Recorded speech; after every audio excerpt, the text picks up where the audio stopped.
మీరు అధికారంలోకి వచ్చిన తర్వాత చేనేత కార్మికుల నోటికాడ బుక్ ఎత్తగొట్టారు. 14 మంది చేనేత కార్మికులు ఆత్మహత్య చేసుకున్నారు. దయచేసి రివ్యూ చేయండి. చేనేత కార్మికులకు ఆర్డర్లు ఇవ్వండి, వాళ్ళ బకాయిలు ఇవ్వండి, వాళ్ళ ఆత్మహత్యల్ని నివారించాలని మీ ద్వారా ప్రభుత్వాన్ని నేను కోరుతా ఉన్నాను. బతుకమ్మ చీరలలో జరిగిన అవినీతి మీద కూడా బతుకమ్మ చీరలు చేనేత కార్మికులకు పని కల్పిస్తున్నాం అని చెప్పి సూరత్ వెళ్ళి కిలోల కింద చీరలు తీసుకొచ్చి ఆడబిడ్డల్ని మభ్య పెడితే ఆడబిడ్డలే బయటకు వచ్చి తగులబెట్టిర్రు. అవి ఏడగడుతురు వ్యవసాయ పొలాలలో పిట్టలను బెదిరించడానికి బతుకమ్మ చీరలు కడుతున్నారు. ఆడబిడ్డలు ఎవరు కట్టుకోలే అధ్యక్ష. ఇప్పుడు నేను కోమటిరెడ్డి గారికి ఘాటుగా సమాధానం చెప్పగలుగుతా, కానీ నా బాధ ఏంటంటే ఇట్ విల్ డీవియేట్. ఆయనకేమో హాఫ్ నాలెడ్జ్. ఇప్పుడు ఆయన ఏం మాట్లాడిండు, హాఫ్ నాలెడ్జ్ వారికి హాఫ్ నాలెడ్జ్ కాదు సార్, ఆకారం పెరిగింది చెప్పి అసలు నాలెడ్జ్ లేదని.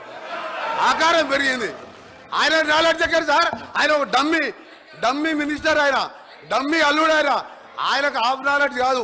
ఆకారం పెరగానే సరిపోదు, బుద్ధి ఉండాలి. స్పీకర్ సార్, ఇది 2023-24 బడ్జెట్ అసెంబ్లీ ప్రతి అధ్యక్ష. అప్పుడు కాంగ్రెస్ పార్టీకి 6 సభ్యులు గౌరవనీయులు ఈనాటి ఉప ముఖ్యమంత్రి ఆనాటి సిఎల్పి నాయకులుగా వారి నాయకత్వంలో 6 ఉండేవారు. వారు ఆ రోజు 11:30కు అధ్యక్ష 11:30కు స్టార్ట్ చేసి 12:30 దాకా గంట సేపు వితౌట్ ఏ సింగిల్ ఇంటరప్షన్, ఒక్క మంత్రి కూడా లేవకుండా నాన్ స్టాప్ 1 అవర్ చదువు బుక్ పంపిస్తా చూడు. భయపడేది లేదా? హౌస్ నడిపియాలా? ఏం మాట్లాడుతున్నారు?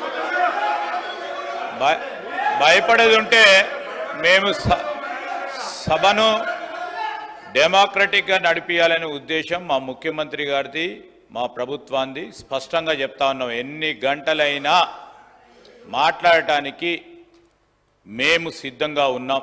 ఇప్పటికైనా 4,000 పెన్షన్ ఇవ్వండి. పెండింగ్లో ఉన్న 2 నెలల పెన్షన్లు కూడా 2,000 వెంటనే రిలీజ్ చేసి వారికి ఆదుకోవాలని చెప్పి మీ ద్వారా విజ్ఞప్తి చేస్తున్న అధ్యక్ష. ఇవ్వట్లేదని చెప్తున్నారు కదా, వీళ్ళ ప్రభుత్వ హయాంలోనే జూలై నెలలో ఇవ్వాల్సినటువంటి పెన్షన్ 2020 జూలైలో ఇవ్వాల్సినటువంటి పెన్షన్ ఇవ్వకుండా ఆగస్టు నెలలో ఇచ్చిర్రు. అప్పటి నుంచి 1 నెల లేట్ అవుతూ వస్తుంది. అది ఇప్పుడు మా మీద చెప్తున్నారు. ఆన్ రికార్డ్ నా దగ్గర ఉంది, అదే అధికారులు ఉన్నారు కదా, సవాల్ చేస్తున్నా.